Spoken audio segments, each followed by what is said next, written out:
교재를 다 받으셨죠?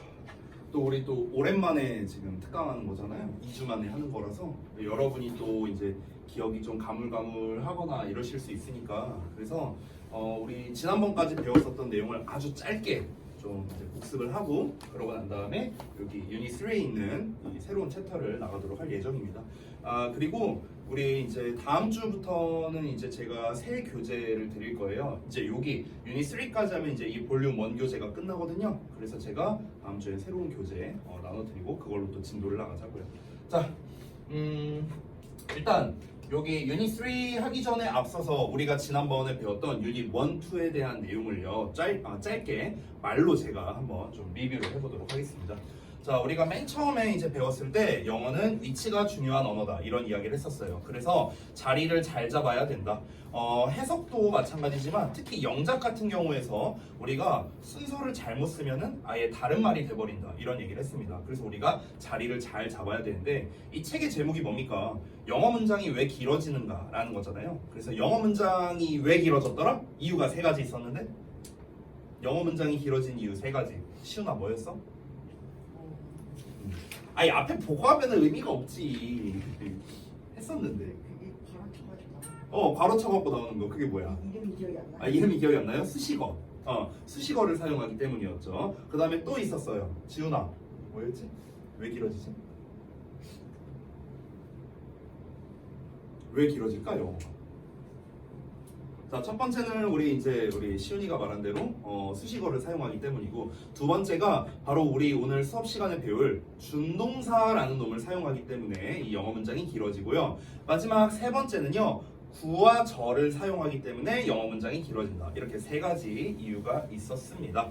그래서 우리가 지난 시간에 배웠던 건 뭐였냐면요, 수식어를 활용하는 경우 가장 대표적인 게 전치사와 명사라는 이 덩어리를 활용해서 어떻게 영어 문장이 길어지는가, 이거를 유닛 2에서 이제 배웠었습니다. 오늘 이제 유닛 3에서 배울 내용이 바로 이제 이 준동사에 대한 건데요. 미리 말씀드리면 준동사가 이제 여러분이 뭐 문법 시간, 정규 시간에도 이제 배웠겠고 뭐 작년에도 배운 적이 있었겠지만 사실 이 부분이 좀 이제 이론 설명이 좀 필요한 파트예요. 그래서 오늘 제가 이제 중간중간에 좀 이제 필기를 좀 많이 할 겁니다. 지금부터 이제 이론 필기를 좀 많이 할 건데 그 필기 노트보다는요, 여기에다가 여기 빈 공간이 있잖아요. 좀 아래쪽 보시면요, 요런데. 그래서 이런 빈 공간을 좀 활용해서 여러분께서 필기를 하시면 좋겠다. 아니면 옆 페이지 아래 보시면 또 빈 공간이 있거든요. 보이시죠? 그래서 그런 공간을 좀 활용해서 필기를 하시면은 좋을 것 같습니다. 여기 요런 거 빈 공간이 있으니까. 자, 그러면은 여기 유닛 3에 있는 부분을 한번 가보도록 하겠습니다. 자, 제가 제목을 여기다가 쓸게요.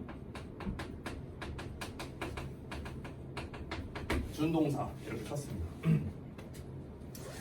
자, 현우야, 준동사가 뭐야? 동사 뭐라고? 했는데 아니나? 준동사가 뭐야? 잘 모르겠어요? 연아, 준동사 뭐야? 준동사. 서영아, 준동사가 뭐야? 그렇지, 완벽한 답이었어요. 바로 그거예요. 자, 아주 잘했습니다. 여기 준이란 말이 있어요. 준. 이 준이 뭔 뜻일까? 준. 비슷하다라는 뜻이었어요. 비슷하다. 준하다라는 말이 있잖아요. 준하다. 그렇죠? 거의 그러하다라는 거예요. 준 프로게이머. 준 프로게이머가 뭐야? 프로게이머는 아니지만 거의 프로게이머급이다. 이게 준 프로게이머잖아. 그렇죠? 그러니까 준이라는 건 거의 비슷하다 이런 뜻입니다. 그러면은 준동사라는 건 방금 우리 상영이가 말한 대로 동사와 비슷한 녀석이야. 동사와 비슷하다. 자, 그럼 비슷하다라는 말에는 이제 의미가 2가지가 포함되어 있는데 뭐가 비슷하다는 걸까? 쌍둥이가 태어났어. 뭐가 비슷할까? 생긴 게 비슷하겠죠. 형태가 비슷합니다. 또 뭐가 비슷할까요? 쌍둥이는 보통 물론 아닌 경우도 있지만 이 외모와 또 뭐가 비슷할까? 맞아요. 성격이 비슷해요. 그래서 특성이 비슷합니다. 특성. 됐어? 자, 그런데 방금 제가 말했는데요. 쌍둥이는 외모도 닮았고 성격도 닮았어. 하지만 동일 인물은 아니잖아요. 서로 별개의 인물이죠. 그렇죠? 즉 준동사라는 건 동사와 굉장히 많이 닮았어요. 하지만 동사는 아닙니다. 동사가 아니라는 점. 됐어? 이게 바로 준동사죠. 우리 서영이가 아주 완벽하게 대답을 했죠. 동사와 비슷하지만 동사가 아닌 것. 이게 바로 뭐다? 준동사다. 자, 동사가 아니라는 거는 무슨 뜻이냐면요. 곧 동사 자리에 사용하면 안 된다는 거겠죠. 동사 자리에 쓰면 안 돼요. 얘네들을요. 동사 자리가 어딘데요? 주어 뒤죠. 주어 뒤. 그쵸? 즉 동사 자리에 쓰면 안 되고 또 어떤 특징이 있을까요? 뭐뭐다라고 해석되지 않겠죠. 그쵸? 동사가 아니니까요. 그렇습니까? 자, 그래서 준동사란 동사와 비슷하지만 동사가 아닌 녀석이다. 이렇게 우리가 정리를 했습니다. 자, 근데 여기에서 이제 우리가 한 가지 짚고 넘어가야 되는 게, 자, 생긴 게 비슷하다. 오케이. 요거는 이해가 돼. 근데 특성이 비슷하다. 성격이 비슷하다. 성격이 어떤데? 동사의 성격이 어떤데? 요걸 알아야겠죠. 이 동사가 가지고 있는 성격은 이제 여러 가지가 있어요. 여러 가지가 있는데 딱 하나 가장 중요한 것만 말씀드리자면, 잘 보세요. 여러분 그 동사 앞에는 뭐가 나옵니까? 동사 앞에 주어가 나오고요. 동사 뒤에는 뭐가 나오죠? 목적어 또는 뭐 보어 또는 수식어 이런 애들이 나오잖아요. 그쵸? 마찬가지입니다. 자, 마찬가지로 이 준동사라는 녀석, 그럼 이 준동사라는 녀석도 앞에 뭐가 나온다? 똑같이 주어가 나오고요. 준동사라는 놈 뒤에도 목적어나 보어나 수식어가 나오게 되는 거예요. 되셨나요? 그러니까 영어 문장이 길어지는 거야. 준동사를 쓰면. 됐어요? 그러니까 예를 들면 이런 거예요. 지금 쓰는 건 안 쓰셔도 되는데, 이 준동사 중에 대표적인 게 하나가 이제 투동사원형. 이게 투부정사거든요. 투부정사. 예를 들어 투부정사를 딱 하나 썼는데 문제는 뭐냐? 얘가 뒤에 목적어가 나올 수 있다고요. 그럼 목적어가 예를 들어 ing로 나왔다고 쳐볼게. 근데 ing도 준동사란 말이야. 그럼 얘도 또 뒤에 목적어가 나올 수 있어요. 됐어? 목적어가 예를 들어 뭐 명사로 나왔다 쳐봅시다. 근데 이 명사를 꾸며주는 예를 들어 전치사의 명사가 나왔어. 이렇게 꾸며줘. 근데 이 명사를 꾸며주는 또 뭐가 나왔어. 이러면서 길어지는 거야. 됐어요? 또 심지어 준동사는 주어도 받을 수 있죠. 그래서 앞에 이 준동사의 주어 역할하는 애가 또 나와. 이만큼 길어졌어 벌써. 어떻습니까? 준동사를 활용하니까 영어 문장이 길어지는 거죠. 되셨죠? 자, 이때 특히 우리가 이 준동사 앞에 오는 주어에다가 이름을 붙여줬는데 뭐라고 할까요? 이거는 많이 들어봤을 텐데요. 맞아요. 의미상 주어라고 부릅니다. 의미상 주어. 이 준동사의 주어를 의미상 주어 이렇게 불러요. 됐죠? 자, 그래서 여기까지가 이제 준동사에 대한 핵심적 개념들이었습니다. 다시 한번 짚고 넘어가자면, 자, 준동사란 다시 한번 뭐라? 동사랑 비슷하지만 동사가 아니다. 제가 오늘 이 멘트를 엄청 많이 말할 거예요. 중요하거든요. 됐어요? 동사랑 비슷하지만 동사가 아닙니다. 뭐가 비슷하냐면 동사 앞에는 주어 나오고 뒤에는 목적어나 보어 나오는 것처럼 준동사란 녀석도 앞에 주어 나오고 뒤에 목적어나 보어 나온다. 이겁니다. 제가 예를 들어서 이것도 안 쓰셔도 되는데, 예를 들어서 만약에 She is playing the piano 이런 예문을 썼어. 그러면 보시면은 여기에 she가 주어고요, is가 동사죠. 엄밀히 따지면. 그렇죠? 이 ing는 동사가 아니에요. ing는 준동사예요. 준동사. 동사랑 비슷하게 생긴 동사가 아닙니다. 그래서 이 playing의 정체가 뭐냐면 얘가 보어거든요. 보어. 됐어? 제가 이제 정규 문법 시간에 얘기한 적이 있었는데 저한테 배우신 분들은요 반드시 이걸 알아야 됩니다. 자, 보어 하면은 제일 먼저 떠올라야 되는 멘트가 있었어. 뭐였죠? 상태였어요. 상태. 그래서 자, 어쨌든 이런 상황이에요. 그럼 she is playing까지 다 했는데 그럼 얘는 뭐냐고요? 얘, 더 피아노. 얘는 뭐야? 주어 나오고 동사 나오고 보어 나오고 나올 거 다 나왔어. 근데 얘는 뭐냐? 얘는 뭐냐면요, 바로 이 play이라는 게 뭐냐면요, 바로 준동사잖아. 준동사. 그럼 뒤에 나와 있는 피아노는 뭐냐면요, 이 준동사의 목적어가 되는 거예요. 됐어요? 왜냐면 방금 말했다시피 준동사도 뒤에 목적어를 받을 수 있으니까. 그러면 정확하게 해석해볼까? 보통 우리가 이거 해석할 때는 그녀가 피아노 치고 있다 이렇게 해석하잖아. 그쵸? 아주 정확하게 해석해볼까요? 그녀가 피아노를, 됐어요? 목적어니까 피아노를 치고 있는 상태이다예요. 됐어요? 아주 정확하게 해석하자면 그녀가 피아노를 치고 있는 상태이다. 됐죠? 이렇게 해석하는 게 아주 정확한 해석이었다. 됐죠? 자, 그래서 우리가 준동사에 대해서 이제 가볍게 개념을 봤고요. 자, 그러면은 이제 이 준동사의 종류가 있을 거 아닙니까? 제가 쭉 옆으로 빼갖고 여기다 쓸게요. 저는요. 여러분은 뭐 아래다 쓰셔도 됩니다. 자, 준동사에는 이제 종류가 세 가지가 있습니다. 그 세 가지를 한번 보자면 여러분이 한 번쯤은 다 이름을 들어봤던 애들이에요. 자, 첫 번째가 바로 부정사, 두 번째가 동명사, 마지막 세 번째가 분사라는 녀석이 있습니다. 부정사, 동명사, 분사 이렇게. 자, 여기에 이제 나와 있는 이 준동사들, 지금 다시 한번 말하면 부정사, 동명사, 분사 이런 애들을 묶어서 준동사라 부르고요. 부정사, 동명사, 분사는 동사가 아닙니다. 알겠죠? 굉장히 중요해요. 이게 얘네 셋은요 동사 아니에요.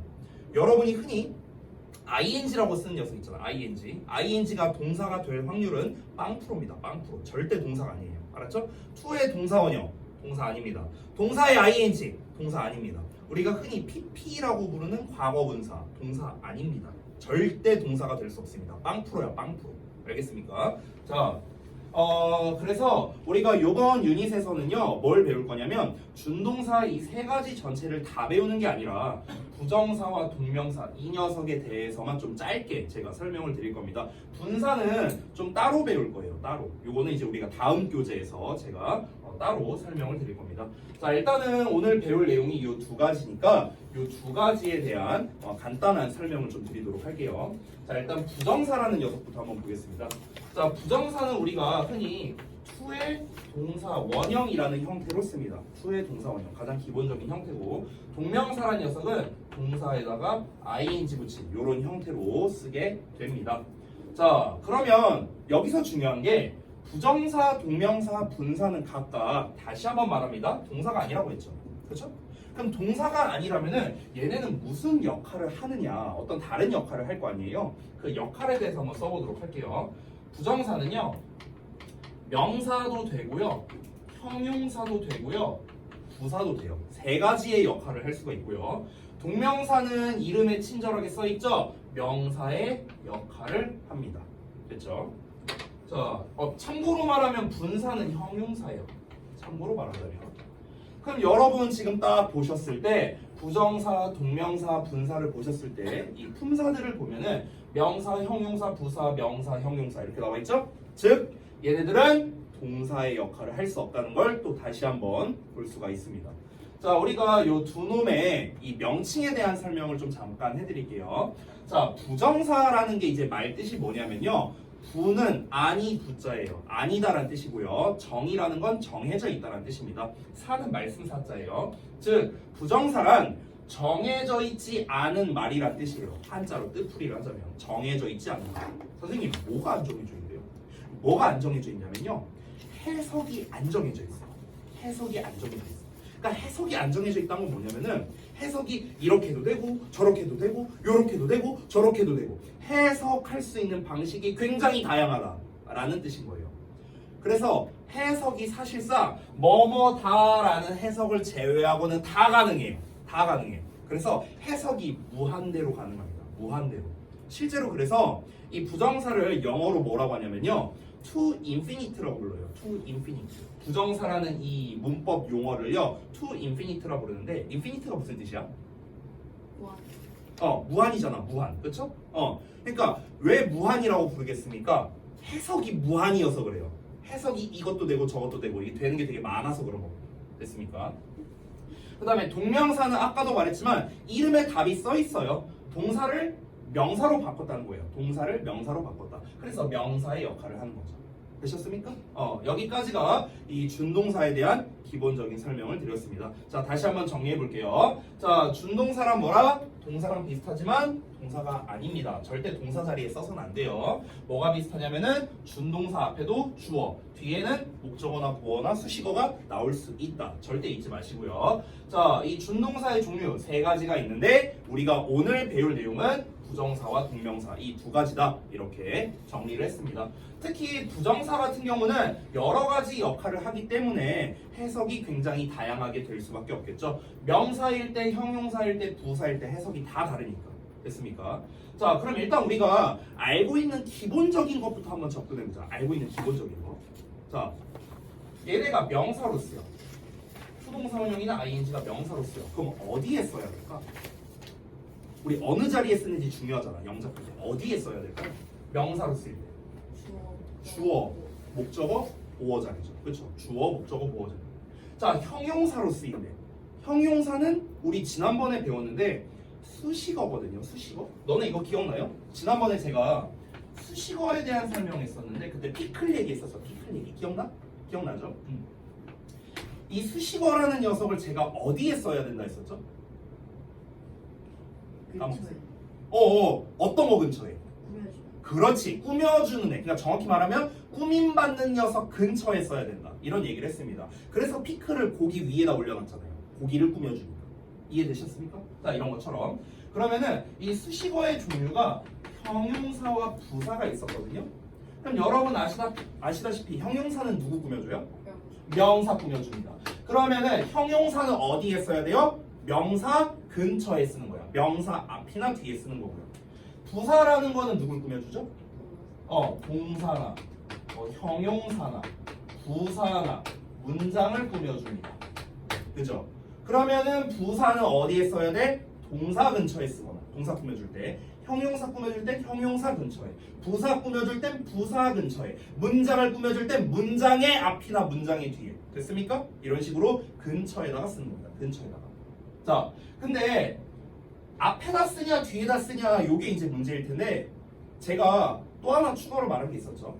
예를 들어 어떤 명사가 있는데 이 명사를 꾸며주는 형용사를 쓰고 싶어. 그럼 형용사를 여기다 쓸 거냐 여기다 쓸 거냐 이게 또 문제가 될 거 아니에요. 이렇게 꾸며주거나 이렇게 꾸며주거나. 그렇죠? 자, 그럼 어떻게 하라고 했습니까? 한 단어일 때는 앞에다가 쓰고요. 두 단어 이상일 때는 뒤에다가 써라. 이런 얘기도 했었어요, 제가. 왜? 영어는 앞이 긴 걸 싫어하니까. 그렇죠? 그래서 긴 거는 뒤로 보내버렸습니다. 뒤로. 자, 그럼 다시 돌아봐봐. 부정사가 형용사로 쓰일 때, 형용사로 쓰인다는 건 누굴 꾸며준다? 명사 꾸며준다는 거잖아. 그럼 명사에 어디에 써야 될까요? 앞에 써야 될까? 뒤에 써야 될까? 한번 맞춰봐. 어디에 쓸 것 같아? 뒤에다가 써요. 왜요? 기니까. 맞아요. 그거야. 일단 최소 두 단어잖아. 최소 투의 동사원형을 썼으니까. 근데 이러고 끝나겠어요? 투의 동사원형하고? 아니잖아. 뒤에 뭐가 더 나올 수도 있잖아요. 준동사니까 이런 애들 나올 거 아니야. 그렇죠? 또는 앞에 의미상 주어가 나올 수도 있잖아. 길잖아요. 벌써. 기니까 어디로 보내는 거야? 뒤로 보내는 거야. 됐어? 그래서 형용사로 쓰일 때는 명사 뒤에다가 써주는 거예요. 부사로 쓰일 때는요. 부사로 쓰일 때는 아까 말했다시피 동사나 형용사나 부사나 문장을 꾸며준다 했습니다. 근데 여기에서 이제 제가 좀 팁을 하나 주자면 부정사가 부사로 쓰일 때는요. 보통은 동사를 꾸며주거나 형용사를 꾸며주거나 근데 네 가지 전부 다 있구나. 미안하다. 이거 팁이 아니네요. 죄송해요. 네 가지 다 합니다. 네 가지 다. 동사, 형용사, 부사, 문장을 다 꾸며주기 때문에 이거는 제가 뭐 팁이라고 말할 게 없네요. 뭐 어쨌든 똑같습니다. 기본적으로는 어떻게 해라? 뒤에다 쓰면 돼요. 뒤에다가. 동사 뒤에 쓰고 형용사 뒤에 쓰고 부사 뒤에 쓰면 됩니다. 다만 문장을 꾸며줄 때는요. 문장이 이렇게 있어요. 이만큼이 문장이라고 쳐볼게. 그럼 문장 앞에다 써도 되고요. 투동사 원형을. 아니면 문장 뒤에다가 써도 됩니다. 보통 우리가 이렇게 부사라는 놈을요. 문장 맨 앞에 쓸 때는요. 콤마로 구분을 해줘요. 콤마로. 됐어요? 이 정도가 되겠습니다. 자, 그래서 일단 준동사 전체적인 거에 대해서 제가 설명드렸는데 이거 다 지워도 되죠? 다 지울게요. 자, 그럼 이거 다 지우고 우리 책에 나와 있는 거를 순서대로 가면서 한번 알아보도록 하겠습니다. 자, 가볼게요. 첫 번째. 자, 준동사란 동사를 다른 품사로 바꾼 형태를 말합니다. 종류로는 부정사, 동명사, 분사 세 가지가 있고요. 자, 기본적으로 동사를 변형시킨 거다 보니까 동사와 마찬가지로 앞에 주어가 나오고 뒤에 목적어나 보어, 수식어가 나올 수 있다. 다 설명한 겁니다. 자, 이때 준동사 앞에 나오는 주어를 의미상 주어라 말한다. 방금 얘기한 거죠. 두 번째. 자, 준동사 자체가 여러 성분의 역할을 하면서 동시에 앞뒤에 또 다른 성분을 받을 수 있기 때문에 준동사를 사용하면 문장이 길어지는 것이다. 이게 말이 좀 어려운데요. 이게 무슨 말이냐면요. 좀 해석을 해드릴게요. 준동사 자체가 여러 성분의 역할을 한대요. 이건 무슨 말이냐면 자, 준동사, 투부정사로 써볼게. 그럼 이 투부정사 자체가 여러 성분의 역할을 한다. 즉, 얘 자체가 주어 역할을 한다. 쳐볼게요. 주어 역할을 해. 그러면서 동시에 앞뒤에 또 다른 성분이 온대요. 앞뒤에 다른 성분이 온다는 건 뭐냐면 이 투부정사를 기준으로 뒤에 목적어가 나올 수 있고요. 앞에도 주어가 나올 수 있다. 이 얘기한 거예요. 됐어요? 이거 얘기한 거야. 우리 아까 설명한 거야. 그러니까 준동사를 사용하면 문장이 길어진다. 이 얘기한 거죠. 자, 쉽게 표현하면 다음과 같습니다. 아래에 있는 예시를 한번 볼게요. 평범한 문장을 보면은요. I love you. 나는 너를 사랑한다. 이렇게 아주 단순하게 나와 있는데 준동사를 활용한 문장. 아래 걸 한번 볼게요. 잘 보세요. To succeed. to의 동사 원형이 나왔어요. 근데 이러고 끝나지 않았죠. 뒤를 보니까 in the competitive market이라고 나왔습니다. 경쟁 시장에서요. 됐어? 그러면 이 경쟁 시장에서라는 놈이 어떤 거를 하는 거냐면 앞에 나와 있는 이 to succeed를 수식하는 역할을 합니다. 부사예요, 부사. 됐어? 성공하는 거래. 성공하긴 하는데 어디에서 성공하냐면 경쟁 시장에서 성공한다고. 됐어요? 그럼 벌써 어떻습니까? 이 투부정사에 딸려 있는 녀석이 또 전치사의 명사로서 이렇게 나왔죠. 그러면은 몇 단어야 벌써? 하나, 둘, 셋, 넷, 다섯, 여섯 단어 나와요. 됐어요? 준동사를 사용함으로써 벌써 문장이 길어졌고요. 뒤를 보면 requires to plan every step with precision 이렇게 나와 있거든. 그럼 여기서 to plan이라는 투부정사가 또 나왔습니다. 그러면 이 to plan에 대한 목적어로서 every step이 나온 거예요. 준동사는 목적어를 받을 수 있으니까. 근데 심지어 이러고 끝난 게 아니라 또 with precision이라고 나왔습니다. 정확성을 가지고라고 나왔어요. 그럼 정확성을 가지고 단계 이러면 말이 이상하죠. 정확성을 가지고 계획한다가 말이 맞겠죠. 정확성을 가지고 계획한다. 그래서 계획하는 것이라는 이 투부정사를 꾸며주는 역할을 합니다. 그럼 이번에도 역시나 투동사 원형, 준동사를 사용함으로써 문장이 또 길어졌어요. 투부정사에 목적어 나오고 투부정사를 꾸며주는 수식어 나오고 하나, 둘, 셋, 넷, 다섯, 여섯 무려 또 6단어나 나오게 됐습니다. 됐니? 그러면은 전체적인 틀로 보면은요 사실은요 지금 제가 여기 써놨는데 전체적인 틀은 주어 끊고 동사 끊고 목적어 그냥 이게 다예요. 됐어? 전체적인 틀로 보자면 뭐뭐는 뭐뭐를 뭐뭐 한다예요. 됐어? 큰 틀은 이겁니다. 큰 틀은 이러한데 이 주어 안쪽을 살펴봤을 때 준동사를 썼고 준동사 뒤에 또 뭐가 나온 거고 목적어를 봤을 때 목적어를 준동사로 썼는데 이 준동사의 뒤에 목적어 나오고 수식어 나오고 이러면서 길어지게 된 겁니다. 되셨나요? 자, 그래서 준동사를 사용을 많이 할수록 영어 문장이 길어질 수밖에 없다. 이렇게 정리할 수 있겠습니다. 자, 아까 말했다시피 부정사는 명사, 형용사, 부사 그리고 동명사는 명사의 역할을 하는데 우리 영작할 때 중요한 게 얘네가 어떻게 해석이 되는가 그래서 어디에 써야 되는가 이런 것들이 중요하잖아요. 그렇죠? 그래서 그거를 제가 표로써 이렇게 정리를 했습니다. 부정사가 아무래도 여러 가지 역할을 하다 보니까 이제 부정사에 대한 내용이 대부분일 수밖에 없어요. 아래 동명사 하나만 썼습니다. 아까 우리 여은이가 말한 대로 부정사가 명사로 쓰일 때는요 당연히 주어, 목적어, 보어 자리에 오겠죠. 일반적으로 여러분 이 부정사나 동명사처럼 이렇게 이 준동사가 명사 역할을 할 때는요 뭐뭐 하는 것이라고 해석을 해요. 뭐뭐 하는 것 이렇게 해석도 나와 있습니다. 자, 그리고 부정사가 아까 형용사로 쓰일 때는 니은자 받침되거나 리을자 받침되거나 아니면 뭐뭐의 이렇게 해석이 돼요. 그래서 해석을 보면은 뭐뭐 하는, 뭐뭐 할, 뭐뭐 하기 위한 이렇게 니은자나 리을자 받침으로 끝나는 거 확인 가능하겠습니다. 아까 말했다시피 형용사니까 그리고 최소 2단어니까 명사 뒤에다가 써줘야겠죠. 명사 뒤에다가. 그렇죠? 자, 그 다음에 투부정사가 부사로 쓰일 때 이렇게 여러 가지의 이제 해석이 있습니다. 근데 이거를 지금 일일이 알아보진 않고요. 가장 많이 해석되는 녀석이 바로 요 하기 위해서라는 놈이에요. 하기 위해서. 이 하기 위해서라는 해석은요 심플합니다. 보통 어디다 쓰냐면요 문장 맨 앞에 쓰거나 맨 뒤에 써요. 됐어요? 문장 맨 앞에 쓸 때는 아까 말했죠? 콤마로 구분해 줍니다. 보통 콤마로. 알겠죠? 감정의 원인은 맨 앞에 안 씁니다. 얘는 무조건 뒤에다 써요. 뒤에다. 여러분이 잘 알고 있는 nice to meet you 있죠? nice to meet you. nice to meet you 한번 해석해 볼까? 잠깐만 볼게. nice to meet you 이렇게 썼어요. 그럼 여러분 여기에서 이 nice to meet you 해석 어떻게 해요? 우리 뭐라고 해석해요? 만나서 반가워 이렇게 해석하잖아, 그치? 그럼 여기에서 to meet만 해석해봐. to meet 얘만 만나서야 만나서. 지금 to meet을 어떻게 해석했냐? 만나서 뭐뭐 해서 어디 갔냐? 감정의 원인 뭐뭐 해서 여기 보여요? 보여? 이게 감정의 원인이야. 우리가 nice to meet you 할 때 to meet이 감정의 원인이야. 말 그대로 어떤 것 때문에 감정의 원인이잖아, 말 그대로. 이게 원인이야, 원인. 이것 때문에 내 감정이 이래 이런 뜻이에요. 됐어요? 이것 때문에 내 감정이 이래. 너를 만났기 때문에 내 감정이 nice 하다는 거야. 좋다는 거야. 됐죠? 자, 그 다음에 뭐 판단의 근거 뭐 이렇게 나왔는데 뭐뭐 하다니 이렇게 해석되고요. 주로 사람의 성격이나 성향을 나타내는 형용사 뒤에 나온다. 그러니까 뭐 예를 들면 이런 거야. 야, 너 저 할머니 짐을 들어주다니 너 참 친절하구나 이런 거. 됐어요? 친절한 이런 게 뭡니까? 어떤 사람의 성격을 나타내는 표현이죠. 그 다음에 뭐뭐 하기에 라는 표현은 어떤 형용사나 부사를 수식할 때 많이 해석이 됩니다. 형용사를 수식하는 거니까 형용사 근처에 있어야 될 거 아니야. 그쵸? 근데 아까부터 계속 얘기했지만 투부정사는 일단 최소 2단어이기 때문에 뒤에다가 써줘야겠죠. 뒤에다가. 그래서 판단의 근거, 감정의 원인, 형용사 수식 전부 다 뒤에다 씁니다. 됐어요? 전부 다 뒤에다가. 결과를 나타내는 말도요. 앞에 원인이 나오고 뒤에 결과가 나와요. 됐어? 그래서 뭐뭐하다라고 해석하거든요. 그래서 뭐뭐하다. 앞에 뭘 했어. 그래서 뭐뭐하다. 이렇게 해석이 되는 거야. 그러면 얘도 역시나 뒤에다 쓰겠네? 그치? 그러면 우리는 이렇게 생각할 수 있다. 투부정사가 문장 맨 앞에 나왔어. 근데 콤마가 찍혀 있어. 예를 들어서. 그럼 이거 뭐로 쓰인 거다?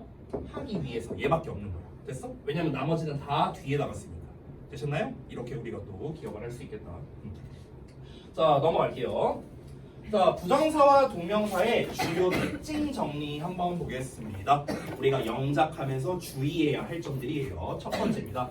의미상 주어에 대한 이야기를 했는데, 자, 의미상 주어라는 거는 준동사의 주어였습니다. 준동사의 주어. 그러다 보니까 주어잖아요. 어쨌든 주어니까 똑같이 은는이가 붙여 해석합니다. 은는이가. 자, 그런데 제가 하나 예시를 하나 보여줄게요. 예를 들어서 I have dinner. 나는 저녁을 먹는다. 이런 문장이 있습니다. 자, 이건 평범하게 얘가 동사, 주어, 목적어입니다. 자, 근데 여기 있는 이 have를요, 제가 준동사로 바꿔볼게요. 어떻게? 예를 들어서 to로 바꿨어요. 이렇게. 그럼 얘는 먹는다인데 얘는 먹는 것이 되겠죠. 그러면 그냥 명사로 해석할게요. 먹는 것. 자, 그럼 이 dinner는 어떻게 해야 돼? 그대로 쓰면 됩니다. 그럼 to have dinner 이렇게 하면은 저녁을 먹는 것 이렇게 해석하면 되는 거예요. 자, 먹는다. have dinner 저녁을 먹는다. to have 먹는 것. to have dinner 저녁을 먹는 것. 자, 여기서 이제 마지막으로 내가 저녁을 먹는 것. 내가를 쓰고 싶어. 내가. 그럼 내가를 그대로 여기다 I라고 쓰면 되느냐? 안 돼요. I라고 쓰면 안 돼. 왜 안 되냐면 우리가 작년에 또는 초등학교 때 요즘엔 배우기도 하는데 여러분 그 인칭대명사 표 다 아시죠? I, my, me, mine, you, your, yours 이거 다 알잖아. 그쵸?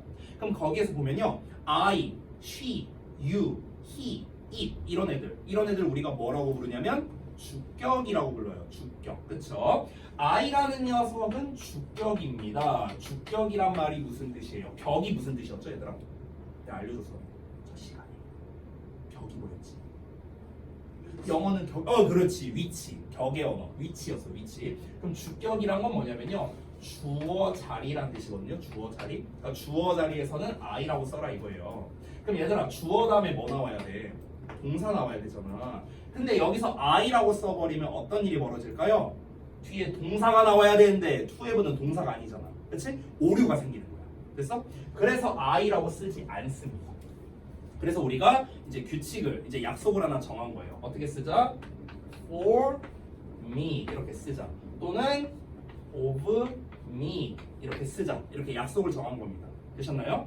자, 그럼 for me니까 나를 위해서, of me니까 나의 아닙니다. 그렇게 해석하는 게 아니고요. 주어예요. 주어. 의미상 주어. 그럼 해석 어떻게 하는 거야? 내가야, 내가.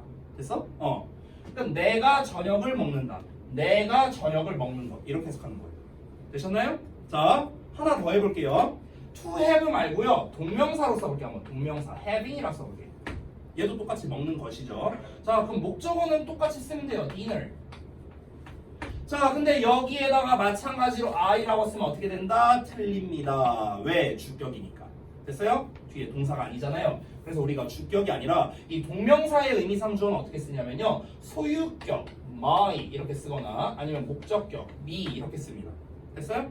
그럼 해석은 똑같습니다. 내가 저녁을 먹는 것 이렇게 되는 거예요. 됐어요? 그 얘기를 지금 써놓은 거예요. 그 얘기를요. 그래서 정리하자면 투부정사의 의미상 주어는 for 목적격이나 of의 목적격으로 쓰는데 차이점은 뭐냐면 아까 우리가 잠깐 봤었던 사람의 성격 표현 있죠? kind, 친절한, rude, 무례한, generous, 관대한 뭐 이런 표현들 이런 사람의 성격, 성향 표현이 있을 때는 우리가 of를 쓰고요.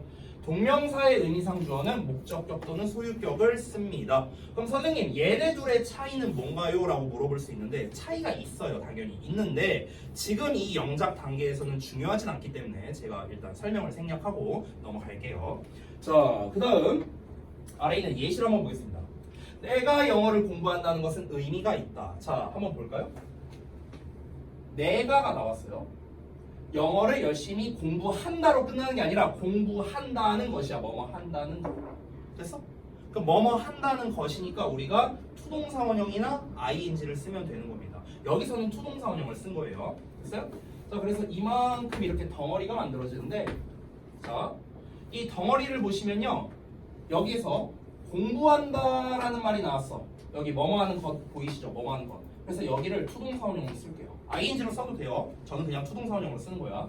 자, 그럼 투부정사가 나왔으니까 투부정사 뒤에 목적어나 뭐 이런 게 나올 수 있겠죠. 그래서 목적어인 영어를이 나왔습니다. 이렇게 열심히는 수식어도 수식어. 됐어요? 심지어 주어도 나왔네. 내가.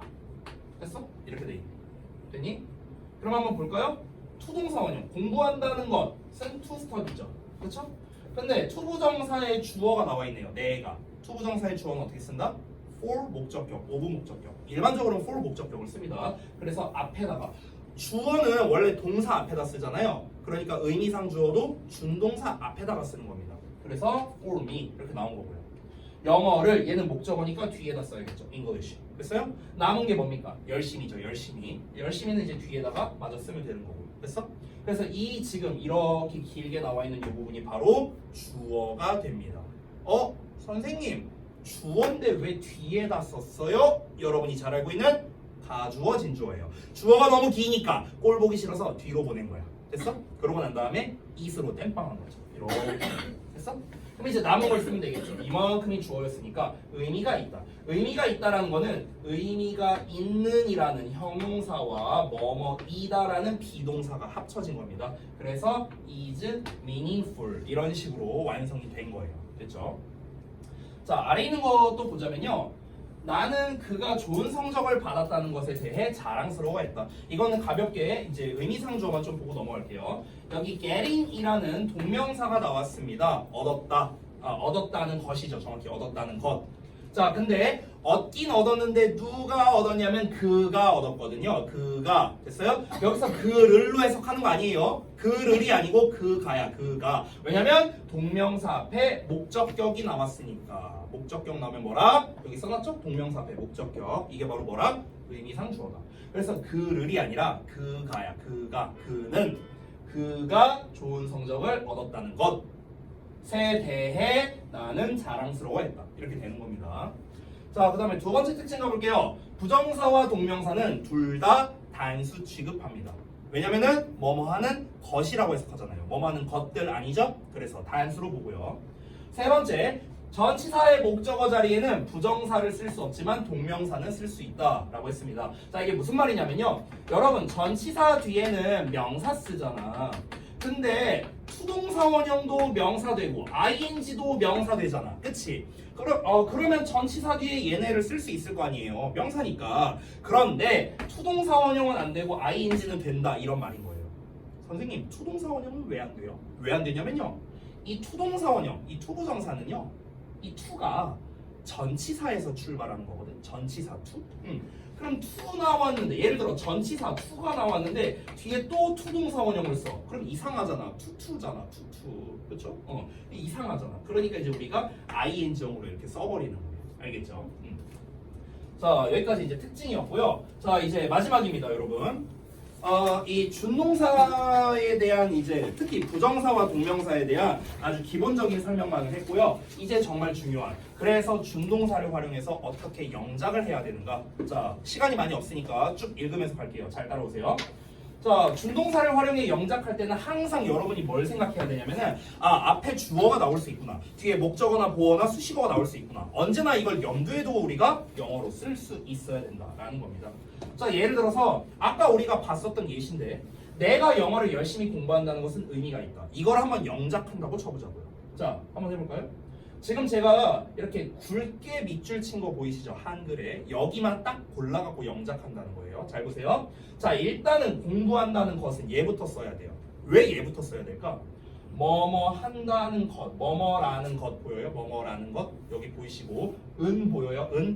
은는이가 이거 뭐예요? 주어잖아. 주어. 우리 뭐부터 써야 돼? 언제나 주어부터 써야 되잖아. 그렇죠? 그래서 얘를 먼저 쓰는 거야. 공부한다는 것. to study 써도 되고 studying 써도 됩니다. 됐죠?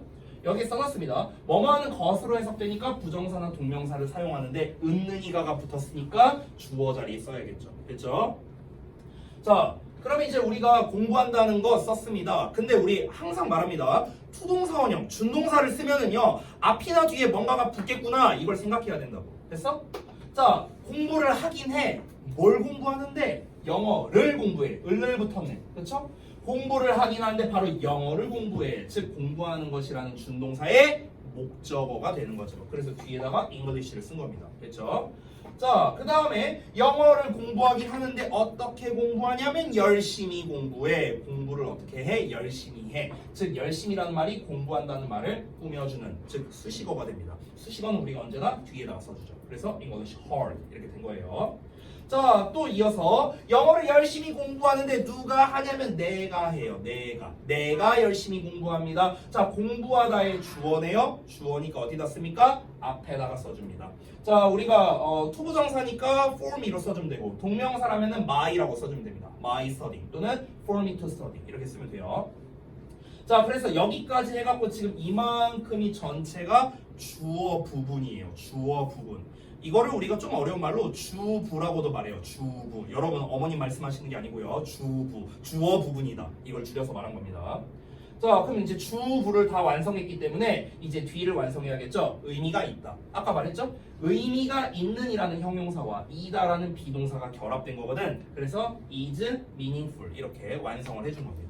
됐나요? 자, 그런데 아까 말했던 거 지금 요 덩어리 전체를 보시면요 이만큼이 주어, 동사, 보어예요. 엄청 길잖아. 그치? 주어가 너무 길어. 그래서 어떻게 해라? 가주어, 진주어로 써라. 주어를 통째로 뒤로 보내고 it으로 땜빵해주면 되는 겁니다. 여기까지. 됐어요? 참고로 가주어, 진주어 만들 때 동명사로 만들어도 돼요. 동명사로 만들어도 되는데 일반적으로는 투부정사를 훨씬 더 많이 쓰거든요. 그래서 편의상 제가 투부정사 형태로 썼다. 이렇게 볼 수 있겠습니다. 자, 그래서 우리가 기본적으로 여태까지 영작했던 방식과는 똑같습니다. 주어 먼저 쓰고 그 다음에 맨 뒤에서 동사 찾고 역순으로 간다. 이게 우리 영작 배운 거의 기본이었잖아요. 똑같아요. 얘도요. 주어 먼저 쓰고 그 다음에 동사 쓰고 보어 쓴 거예요. 지금 여기 한글로 보자면 여기 이만큼이 주어고 동사고 보어예요. 됐어요? 주어 먼저 쓰고 동사 쓰고 보어 쓰고 똑같거든요. 근데 주어가 좀 길게 남았을 뿐이에요. 그럼 이제 여기를 이제 분석해야죠. 여기를요. 공부한다는 거 여기 준동사고 준동사의 목적어고 주어고 수식어야.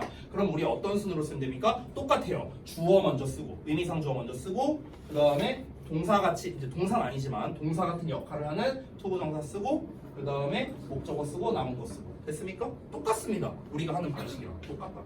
됐죠? 자, 이렇게 해서 우리가 이제 이 준동사에 대한 설명을 마치도록 하겠습니다. 좀 정리만 할게요. 정리만. 자, 여러분 이 준동사, 부정사나 동명사를 쓸 때 여러분이 기억해야 되는 거는 가장 중요한 게 뭐다? 일단 어디다가 써야 되는가를 먼저 생각해야 돼요. 해석에 따라 자리가 달라지니까. 두 번째로는 준동사를 쓸 때는 앞뒤에 뭔가가 반드시 붙는구나. 앞에 주어가 나올 수도 있고 뒤에 목적어나 보어나 수식어가 나올 수 있구나. 이거를 염두에 두면서 여러분이 쓰시길 바란다. 알겠죠? 이 준동사부터는 이 분석을 하지 않으면 한글 분석을 하지 않으면은 영작하기가 조금 어려울 수도 있어요. 짧은 문장은 쉽지만 길어지면 길어질수록 영작하기가 어려울 수 있습니다. 그래서 반드시 이 한글 분석을 좀 하면서 여러분이 진행하시면 좋겠습니다. 알겠죠? 자, 오케이. 여기까지 해서 마치도록 하겠습니다. 자, 남은 시간이 이제 많지 않기 때문에 조금 시간이 빡빡하거든요. 여러분이 하실 수 있는 한 최대한 한번 열심히 한번 해보시기 바랍니다.